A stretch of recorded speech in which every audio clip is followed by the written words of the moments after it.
नमस्कार। हम हैं आदित्य और सौम्या। और आपका स्वागत है घटना चक्र के इस नए और ज्ञानवर्धक सफर में। नमस्कार। आज हम एक अहम संवैधानिक मुद्दे पर बात करने वाले हैं, उपराष्ट्रपति पद की रिक्ति। हाल ही में आप जानते ही हैं, श्री जगदीप धनखड़ जी ने स्वास्थ्य कारणों से इस्तीफा दिया है और इसने इस पूरे विषय को फिर से चर्चा में ला दिया है। तो आज हम यही समझने की कोशिश करेंगे कि भाई ऐसी स्थिति में हमारा संविधान क्या कहता है, खासकर वो जो अनुच्छेद 68 है।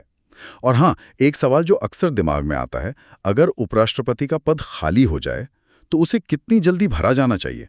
मतलब कोई टाइम लिमिट है? 3 महीने, 6 महीने या फिर? हाँ, ये सवाल बहुत मौजूद है और इसका जवाब है संविधान कहता है यथाशीघ्र।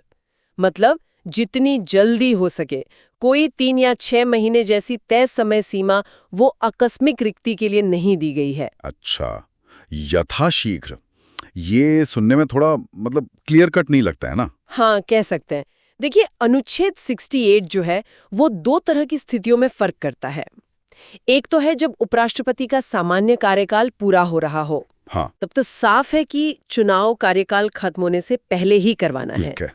लेकिन जो दूसरी स्थिति है, यानी आकस्मिक रिक्ति, जैसे मृत्यु, त्यागपत्र या पद से हटाया जाना, जैसे अभी हुआ इस्तीफे के कारण। बिल्कुल, उस स्थिति में संविधान सिर्फ यथाशीघ्र चुनाव कराने को कहता है, कोई निश्चित डेडलाइन नहीं। तो इसका मतलब ये हुआ कि सैद्धांतिक तौर पर यह पद कुछ समय खाली रह सकता है? हाँ, बिल्कुल, यही मतलब है इसका।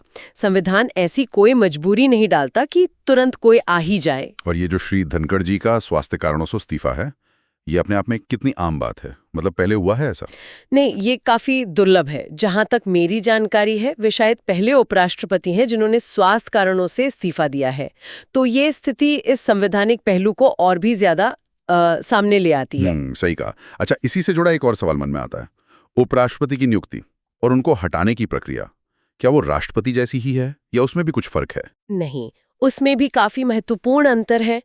देखिए, नियुक्ति तो होती है अनुच्छेद 66 के तहत, जिसमें संसद के दोनों सदनों के सदस्य वोट करते हैं। हाँ।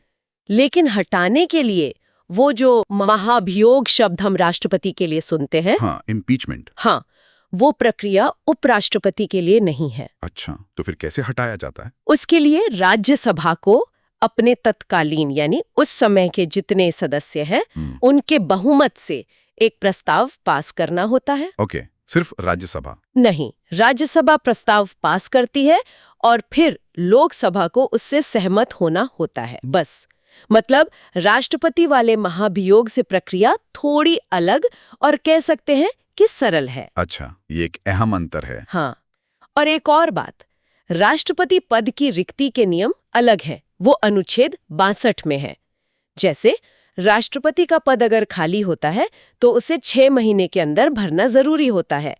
उपराष्ट्रपति के लिए ऐसी कोई 6 महीने की सीमा नहीं है, जैसा हमने अभी बात की। राइट। और त्यागपत्र भी? वो किसे देते हैं? हाँ, वो भी अलग है। राष्ट्रपति अपना त्यागपत्र उपराष्ट्रपति को सौंपते हैं और उपराष्ट्रपति अपना त्यागपत्र राष्ट्रपति को सौंपते हैं। ठीक है, ये सब अंतर जानना जरूरी था। अब आते हैं सबसे बड़े सवाल पर। शायद अगर पद यथाशीघ्र भरे जाने तक खाली रहता है तो क्या कोई मतलब कार्यवाहक उपराष्ट्रपति या एक्टिंग वाइस प्रेसिडेंट जैसा कुछ होता है? नहीं, ये बहुत ही महत्वपूर्ण बिंदु है और इस पर अक्सर कंफ्यूजन होता है।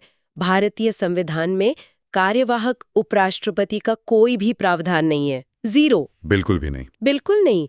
अगर पद खाली है तो वो खाली ही रहेगा तब तक जब तक कि नए उपराष्ट्रपति चुनकर नहीं आ जाते। तो फिर राज्यसभा का काम कैसे चलता है? क्योंकि उपराष्ट्रपति तो राज्यसभा के पदेन सभापति भी होते हैं ना? बिल्कुल सही सवाल। हाँ, वो पदेन सभापति होते हैं।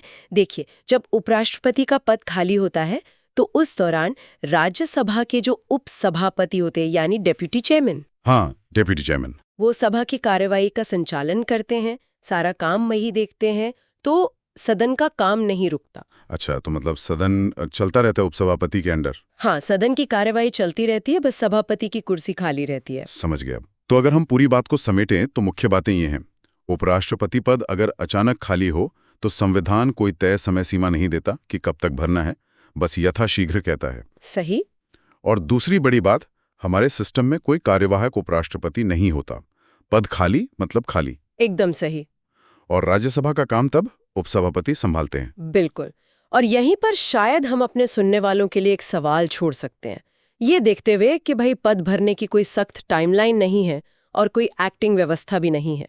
तो सोचिए, अगर किसी वजह से ये पद लंबे समय तक खाली रह जाए तो इसके क्या व्यवहारिक या राजनीतिक असर हो सकते हैं, खासकर राज्यसभा के सभापति के तौर पर उनकी भूमिका को देखते हुए, और ये भी कि जरूरत पड़ने पर वो राष्ट्रपति के काम भी करते हैं। ये सोचने वाली बात है। हाँ, इस पर विचार करना दिलचस्प होगा।